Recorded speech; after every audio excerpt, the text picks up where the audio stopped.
Bonjour. Bonjour. Quel est le problème que vous rencontrez aujourd'hui au terminal? Alors, le problème de fond au terminal de croisière qui perdure, c'est un problème où vous avez trois professions, taxi, VTC et ce qu'on appelle communément les transporteurs de licence intérieure, qu'on va appeler LOTI. Donc les trois activités ne sont pas traitées de la même façon. Là, comme vous pouvez le constater, vous allez faire vos témoignages auprès des croisiéristes. À l'intérieur du terminal, sur le terminal, vous avez ce qu'on appelle les taxis, qui sont au pied du bateau. Donc, les autres, on nous demande de pouvoir accéder au terminal avec un bon de commande à la main. Donc, ils ont mis en place à l'époque ce qu'on appelle une ZUPC, une zone unique de prise en charge, mais qui prend en compte uniquement les professionnels taxis. C'est-à-dire dans cette zone unique de prise en charge, les LOTI et les VTC n'ont pas été pris en compte. Mais le pire de tout ça, c'est que, alors du coup, ce que vous avez là aujourd'hui devant vous, vous avez les VTC et les LOTI qui sont à l'extérieur. Donc ils doivent boire et manger aussi, parce que c'est des entrepreneurs, c'est des entreprises inscrites aussi bien à la Chambre des métiers ou à la CCI. Alors les taxis qui sont là, que vous voyez là, qui sont alignés, et qui sont un peu plus bas en train d'attendre leur tour, ils ne vont pas travailler au compteur. Il va y avoir un compteur qui va être allumé. Et donc, ils vont travailler sur la tarification des VTC et des LOTI, tout simplement. Donc, comme vous avez déjà des touristes vous ont témoigné, qu'on leur a bien demandé, on ne leur a pas dit de monter dans le véhicule, c'est le compteur arrivé en fin de course que vous allez payer ce qui est affiché, mais tant par personne. Soit 10 € concernant les transferts plage, ou soit 45 €, 50 € par tête. Et nous sommes vraiment dans une, comment vous dire, c'est du hors-la-loi, quoi. C'est interdit par la loi, c'est puni par la loi. Toutes les autorités, je dis bien toutes les autorités, je pèse ce que je dis, sont parfaitement au courant de ce qui se passe. C'est-à-dire l'État, en la personne de la DEAL, la police aux frontières, toutes les autorités sont au courant de ce qui se passe. Alors que nous, notamment moi, ma personne, nous avons milité pendant toutes ces années pour demander, tout simplement que toutes les trois professions puissent prétendre à cette zone unique de prise en charge sous un seul nom, le nom de transporteur. Parce qu'il faut savoir que les taxis travaillent comme ça de manière, on va dire, de manière irrégulière et hors la loi, mais il y a un petit texte qui leur permet d'être en réglementation LOTI et de pouvoir travailler en toute réglementation. Donc, comme je vous le précisais, la réglementation des transports prévoit, il y a un texte qui prévoit que les taxis, arrivés à une période, ils peuvent parfaitement se mettre sur le titre de transporteur de voyageurs licence intérieure et de pouvoir fonctionner comme nous, c'est-à-dire demander de faire des prix à la place. Parce que ce qu'il faut savoir, c'est que la réglementation taxi, c'est une tarification réglementée et décidée par l'État et les syndicats. C'est-à-dire que c'est le compteur. Quand vous prenez un véhicule taxi, le seul maître à bord, comme j'ai l'habitude de dire, c'est le compteur. C'est le compteur, rien d'autre. A contrario des VTC et des LOTI, nous, l'État n'a aucun pouvoir sur la fixation de notre prix. C'est-à-dire que moi, en tant que transporteur de voyageurs, moins de 9 places, plus de 9 places, un VTC, on a un client devant nous là aujourd'hui, on lui dit voilà la prestation, on vous propose tant. L'État n'a pas intervenu là-dessus, comparé au taxi. La finalité du problème, en fait, les conséquences, c'est qu'aujourd'hui, depuis toutes ces années, on se retrouve avec trois professions hors réglementation. Les VTC et LOTI hors réglementation. Pourquoi? Parce qu'on se retrouve sur la chaussée en train de tout simplement de vouloir gagner son blé comme les autres, puisque l'État, en tout cas l'organisation en place aujourd'hui, ne nous permet pas d'être au pied du bateau et de pouvoir prétendre au même titre que des taxis de la clientèle qui descend du bateau.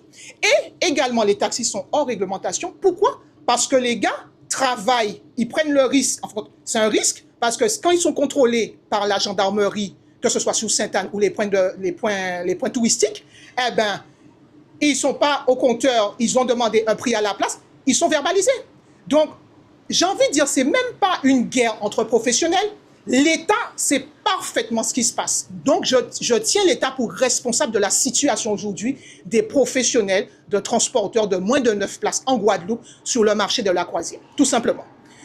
Et il y a des solutions. Je peux vous dire, les textes sont là, il y a des solutions, il y a possibilité que les trois professions soient au pied du bateau et que tout le monde, tout un chacun puisse être dans sa réglementation.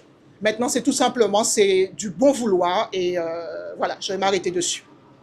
Quelles sont les solutions que vous pouvez amener au sein de ces problématiques? Alors, les solutions que nous pouvons, en tout cas, moi, en tant que présidente d'association dans mon activité de transporteur public collectif, transport terrestre de personnes, tout simplement, depuis 2016, c'est notre combat. Tout le monde peut bénéficier de la ZUPC. À ce moment-là, les taxis, la réglementation dit que quand ils veulent se mettre en position de LOTI, ils bâchent leur lumineux, leur compteur. C'est-à-dire, à ce moment-là, ils sont considérés, ils ont juste à aller à Basse-Terre, demander à l'autorité qu'on appelle la DEAL, une licence accessoire DEAL. Avec cette licence-là, ils peuvent travailler comme les lotis à titre principal. Tout simplement. Les VTC, en ce qui leur concerne, il faut savoir que c'est les deux activités, aussi bien taxi et VTC, on leur demande, comparé au loti, qu'on ne nous demande pas d'avoir une réservation préalable. Donc, le VTC et le taxi sont au même titre quand ils doivent pouvoir présenter une réservation préalable. C'est la ZUPC qui est en place au pied du bateau qui supprime cette réservation préalable que les taxis ne peuvent pas le présenter. Parce que quand vous regardez bien, un taxi qui sort de Gosier ou de autre part que de Pointe-à-Pitre n'est pas censé être sur le port. C'est la ZUPC qui a été créée, qui a été mise en place, qui lui permet d'accéder dans la zone portuaire.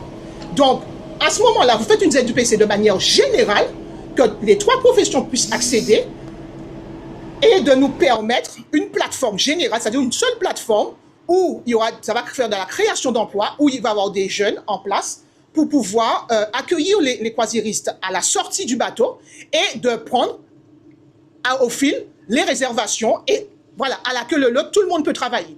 Aujourd'hui, c'est tout ce qui se passe.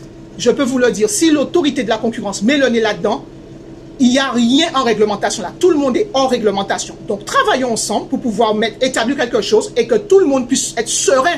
Parce que ça ne sert à rien de travailler en train de conduire des croisiéristes, des touristes dans le véhicule et être stressé. Être stressé d'être contrôlé parce qu'on n'est pas dans la réglementation qu'il faut. Être stressé parce que voilà, parce qu'il y a une autorité en face.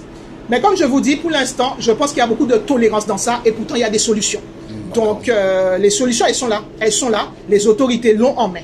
Les autorités l'ont en main. D'accord. Nous voyons aussi également aujourd'hui, dès que le touriste sort du bateau, mais il n'y a aucune manifestation, il n'y a rien du tout pour que les touristes puissent venir acheter la plupart des trucs artisanaux ou artisanaux, bien évidemment. On voit presque rien. Pourquoi? Pour quelle raison? Donc, sur ce point-là, comme je vous dis, là, je vous ai parlé de la profession qui me concerne, les transporteurs. Donc, bien entendu, nous sommes au cœur de la chose aussi parce que nous constatons et nous sommes les premiers témoins. Donc, ça, c'est la compétence de la CCI des îles de Guadeloupe. Depuis toutes ces années que moi, je travaille avec les croisiéristes, effectivement, on se rend compte qu'une fois que les bateaux sont là, eh bien, il n'y a aucune animation. Il n'y a rien alors que vous allez faire 2 pas dans la Caraïbe. Quand vous arrivez, les autres îles de la Caraïbe, ils ont compris que le tourisme, c'est ce qu'il nous faut, et on en a besoin pour bouffer, manger. La Guadeloupe, je ne sais pas c'est quoi notre handicap. Pourtant, il y a plusieurs associations. Il y a beaucoup d'associations de danse, la danse traditionnelle de chez nous, beaucoup d'associations de culminaires qui peuvent effectivement, beaucoup de choses qui peuvent être faites. Il y a certaines rues qui peuvent se transformer en rues piétonnes et permettre justement cette chaleur, de voir cette chaleur de tout ce qu'on a en création, aussi bien en culturel, etc. Donc moi, sur ce point-là, c'est de la responsabilité de la CCI des îles de Guadeloupe. Il faudrait plutôt leur poser la question à eux. Pourquoi justement il y a ce manque d'animation? Et de toute façon, les croisiéristes, ils nous le disent. Hein. Les croisiéristes le disent, ils disent qu'ils ne peuvent pas...